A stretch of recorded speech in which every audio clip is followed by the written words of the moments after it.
Hi friends, welcome back to my channel. இன்றைக்கி என் பொண்ணோட ஸ்கூலில் வந்து ஒரு ப்ரோக்ராம் இருக்குது. கிண்டர் கார்டன் முடிச்சுட்டு ப்ரைமரி போகிற குழந்தைங்களுக்குலாம் வந்து கிராஜுவேஷன் டே அப்படின்னு சொல்லி ஒரு ப்ரோக்ராம் இன்றைக்கி கண்டக்ட் பண்ணுறாங்க. இதுக்கு முன்னாடி இந்த ப்ரோக்ராம்லாம் நான் பார்த்ததே கிடையாது. ஏன்னா என் பையன் வந்து இந்தியாவில் தான் வந்து ஃபஸ்ட் ஸ்டாண்டர்ட் வரைக்கும் படித்தான். செகண்ட் ஸ்டாண்டர்ட் தான் இங்கே வந்து ஸ்டார்ட் பண்ணான். அதிகமாக ஸ்கூல் ப்ரோக்ராமுக்கு என்னை இங்கே கூட்டிகிட்டு போனதே இல்லை என்னோட ஹஸ்பண்டு. மோஸ்ட்லி அவங்களே போயிட்டு எதாக இருந்தாலும் சர்டிஃபிகேட் வாங்குறதா இருந்தாலும் சரி, ஸ்போர்ட்ஸ் டேக்காக இருந்தாலும் சரி, அவங்க மட்டும் போயிட்டு வந்துடுவாங்க. இந்த மாதிரி ப்ரோக்ராம் எப்படி இருக்கும்னு நான் பார்த்தது கூட கிடையாது. ஐடியாவே கிடையாது.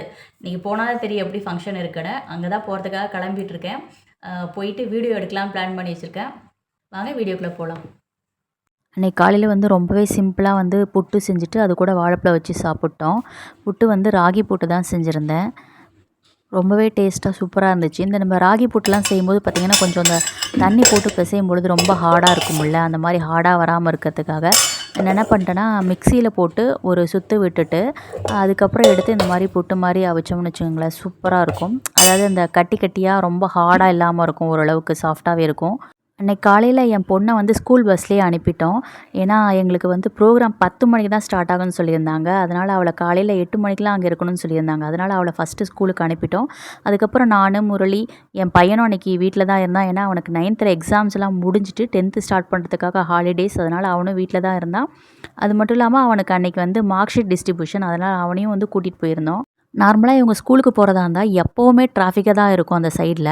ஆனால் இது ஈது சமயம் அப்படிங்கிறதுனால ஒரு 15 நிமிஷத்துலேயே அவங்க ஸ்கூலுக்கு போயிட்டோம். 10லேருந்து ஒரு 15 நிமிஷத்துலேயே ரோடு ரொம்பவே ஃப்ரீயாக இருந்துச்சு. போனதே தெரியல, டக்குன்னு போயிட்டோம். நாங்கள் கரெக்டாக ஸ்கூலுக்குள்ளே நுழைஞ்ச உடனே கரெக்டாக பாப்பா கிளாஸை வந்து அங்கே நிற்க வச்சுருந்தாங்க. பசங்களை கூட்டிகிட்டு போகிறதுக்காக வரிசை க்யூவில் நிற்க வச்சுருந்தாங்க. எங்களை பார்த்தவொடனே மற்ற பசங்கள்லாம் கத்த ஆரம்பிச்சிட்டாங்க, இஷான்வி உங்கள் அப்பா, அம்மா, அண்ணா எல்லாம் வந்திருக்காங்கன்னு.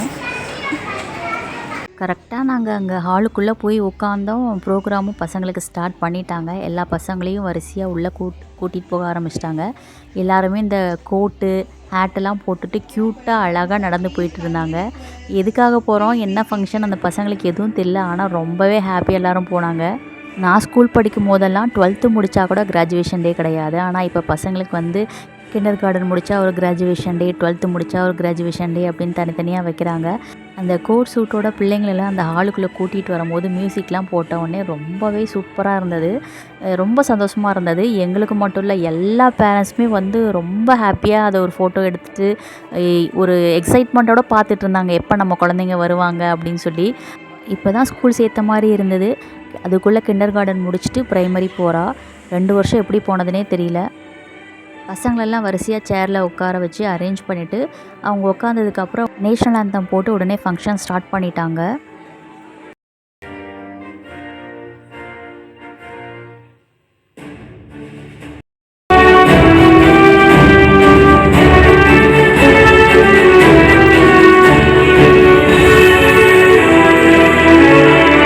அது முடிஞ்சதுக்கப்புறம் சீஃப் கெஸ்ட்டு கூப்பிட்டு லேம்ப் லைட்டிங் ஸ்டார்ட் பண்ணிவிட்டு உடனே குழந்தைங்களுக்கு உடனே சர்டிஃபிகேட் கொடுக்க ஆரம்பிச்சிட்டாங்க. இதுக்கடுத்து என் பொண்ணு சர்டிஃபிகேட் வாங்குகிற வீடியோ இதுக்கு அடுத்து அட்டாச் பண்ணியிருக்கேன், அதை அப்படியே பாருங்கள். Your encouragement matters them a lot. Miss Ishanvi Murali is a friendly and enthusiastic child. She is an attentive listener and displays an enthusiasm for learning. என் பொண்ணு கிராஜுவேஷன் சர்டிஃபிகேட் வாங்கினதுக்கப்புறம் அங்கேருந்து கிளம்பி நாங்கள் என் பையனுக்கு மார்க் ஷீட் வாங்க போயிட்டோம். ஏன்னா அவனுக்கு 12 மணி வரைக்கும் தான் மார்க் ஷீட் டிஸ்ட்ரிபியூஷன், அதுக்கப்புறம் கிடையாது. அந்த டைம் முடியறதுக்குள்ளே வாங்கணும் அப்படிங்கிறதுக்காக நாங்கள் கிளம்பி போய் அவனுக்கு மார்க் ஷீட் வாங்கிட்டு திரும்ப அந்த ஃபங்க்ஷன் நடக்கிற இடத்துக்கே வந்துட்டோம்.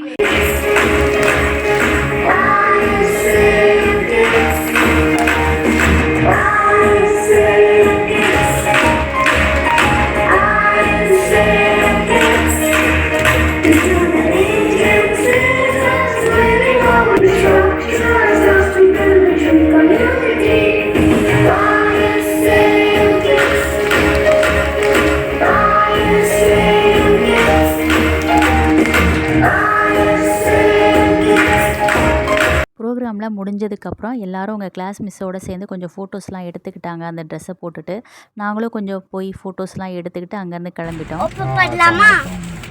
எஸ், பேக் பன்னி பேக்கா சூப்பராக இருக்கே. இந்த பேக்கில் இருக்க கிஃப்ட்ஸ் எல்லாம் வந்து ஏதோ ஒரு குழந்தையோட பேரண்ட் வந்து எல்லா குழந்தைங்களுக்கும் கிஃப்டாக கொடுத்துருக்காங்க அவங்க கிளாஸில். எல்லாருக்கும் இதே பேக் தான் இருந்தது. நான் பார்த்தேன். பாய்ஸ் ப்ளூ கேர்ள்ஸுக்கு பிங்க். இங்கே கூட என்ன இருக்குது கிஃப்ட்டு? பென்சிலா?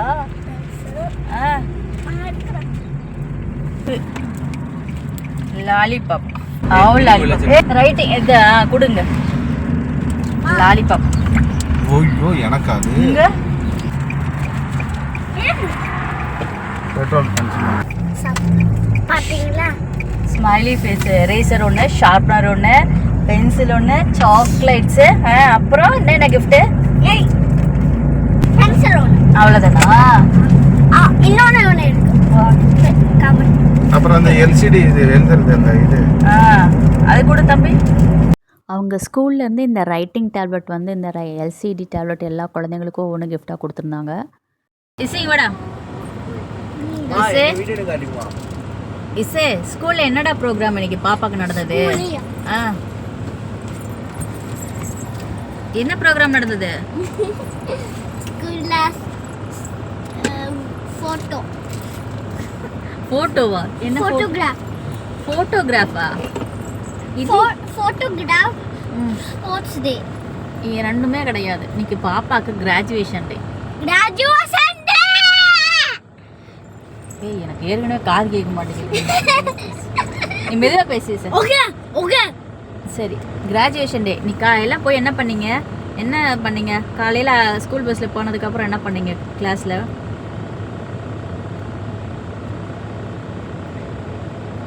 வேறமா பேசுறீங்க. சரி நார்மலாக பேசு. நார்மலாவா? நாங்க ஸ்கூலுக்கு போயிட்டு நல்ல நார்மல் வரும். இப்போ இந்த மாதிரி பேசுமா? யூனிஃபார்ம் கழட்டி ஸ்வெட்டர் ஐடி கார்டு கழட்டி. நீ தான் ஐடி கார்டே போட்டு போலியே, சொல்லு. அப்புறம் போட்டு போலியா தங்கடக்கா தங்கக்கா தங்கடக்கா தங்கா. நீ எவ்வளோ ராவடி பண்ணுற? கேட்டால் பதில் சொல்லு. என்ன பண்ண? எனக்கு விளையாடுக்கு ரொம்ப பிடிக்குதுமா. விளையாடல இவ்வளோ நேரம் அந்த பிள்ளை எதுவுமே சாப்பிட விடாம அதை சாப்பிடாத இதை சாப்பிடாத ரமடான் வந்துன்னு சொல்லிட்டு சிப்ஸை பார்த்தோன்னே எடுத்து சாப்பிட்டுட்டு என்னடே. ஸ்கூலுக்கெல்லாம் போயிட்டு வந்தாச்சு. இன்னைக்கு மதியானம் வெளியில் எங்கேயும் சாப்பிட முடியாது, ஏன்னா இங்கே ரமடான் மந்தில், அதனால் வெளியில் எங்கேயும் சாப்பிட முடியாது. வீட்டுக்கு வந்து சமைச்சு தான் ஆகணும். காலையில் வெறும் புட்டு மட்டும் செஞ்சு சாப்பிட்டு போயாச்சு. இப்போ மதியானம் வந்துட்டு தயிர் கடையிலேருந்து வரும்பொழுது ஃப்ரெஷ்ஷாக வாங்கிட்டு வந்தோம். தயிர் வச்சு சாப்பிட்டுட்டு உருளைக்கிழங்கு வந்து நிறையா வீட்டில் இருக்குது, அதனால் அது ஃப்ரைஸ் மாதிரி ஓவனில் வச்சிடலாம். செஞ்சால் நம்ம சட்டியில் வச்சு செஞ்சால் ரொம்ப நேரம் ஆகுது பரட்டி எடுக்க, அதனால் ஓவனில் வச்சுட்டேன். காலையில் ஸ்கூலுக்கு போகும்போதே வந்து எப்படியும் மதியானம் வந்துட்டு லேட்டாகவும் தெரியும், ஒரு 12 o'clock மேலே தான் வருவோன்னு. இப்போ பார்த்தீங்கன்னா டைமு 1:15 ஆகிடுச்சு. அரிசி மட்டும் ஊற வச்சுட்டு போயிருந்தேன், அதோடய சமைக்கலான்னு போட்டுட்டு உருளைக்கிழங்கு வந்து வறுவல் மாதிரி பண்ணலான்னு ரெடி பண்ணி வச்சுருந்தேன்.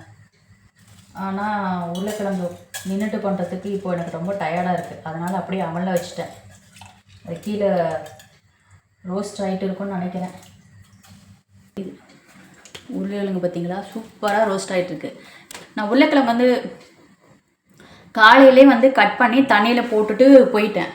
வந்ததுக்கப்புறம் தண்ணியிலேருந்து எடுத்துட்டு மிளகாத்தூள், மஞ்சத்தூள், உப்பு, அதில் வேணும்னா எண்ணெய் மேலே போட்டுட்டு அப்படியே வச்சுட்டு கொஞ்சம் நேரம் கழித்து இதை பரட்டி விட்டு எடுத்துன்னு வச்சுக்கோங்களேன், சூப்பராக கிறிஸ்பியாக இருக்கும், நல்லாயிருக்கும்.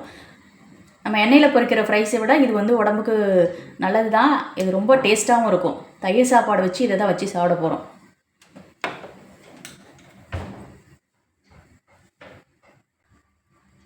இந்த மாதிரி வச்சிட்டோன்னு வச்சுக்கோங்களேன், பக்கத்துலேயே நின்று இப்போ நம்ம அடுப்பில் வச்சோன்னா உருளைக்கிழங்கு அடி பிடிச்சிட்டே இருக்கும்ல, இந்த மாதிரி வச்சுட்டோன்னா நமக்கு அந்த பிரச்சனை இல்லை. அதை கிண்டி விட்டுக்கிட்டே பக்கத்துலேயே இருக்கணும், இது தானாக ரோஸ்ட் ஆகி வந்துடும். இது ரொம்பவே ஈஸி.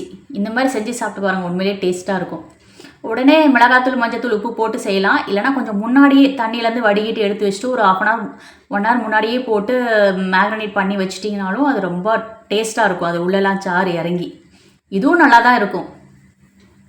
கண்டிப்பாக ஒரு டைம் ட்ரை பண்ணி பாருங்கள். கிராஜுவேஷன் டே முடித்து வீட்டுக்கு வந்ததுமே என் பொண்ணுக்கு ஒரு பல்லு உளுந்து போச்சு. பல்லு உளுந்ததில் லைட்டாக ரத்தம் வந்திருக்கும் போல், அதை பார்த்து பயந்து என் பொண்ணு அழுக ஆரம்பிச்சிட்டா. ரத்தம் வந்ததில் பயந்து போயிட்டா, ஆனால் அவளுக்கு வலிக்கல, அந்த பயத்தில் வலிக்குதுன்னு சொல்லி அழுக ஆரம்பிச்சிட்டா. மோஸ்ட்லி எல்லோரும் பல்லு விழுந்தால் பசங்களை எப்படி பார்ப்போம், அந்த இடத்துல வந்து ஓட்டை பல்லாக பார்ப்போமா. ஆனால் என் பொண்ணுக்கு அதுதான் நடக்கலை. ஏன்னா அந்த பல்லு உழுகிறதுக்கு முன்னாடியே அதே இடத்துல பேக் சைடில் பல்லு முளைக்க ஆரம்பிச்சிருச்சு. அதுவும் சின்னதாக முளைக்கல.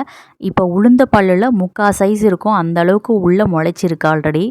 என் பொண்ணு ரொம்ப நாளாகவே பல்லு உளுந்தா டூத் ஃபேரி கிட்ட தான் வைக்கணும், டூத் ஃபேரி எனக்கு gift கொடுக்கணும் ரொம்ப நாளாக சொல்லிகிட்டு இருந்தா.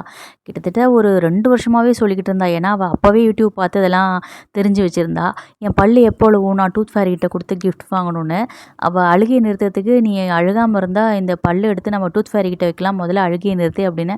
உடனே கொஞ்ச நேரத்தில் அழுகையை நிறுத்தி அவள் டூத் ஃபேரி கிட்ட கிஃப்ட்லாம் வாங்குறத பற்றி பேச ஆரம்பிச்சிட்டா. நல்லா இருக்கடா ஃப்ரைஸு.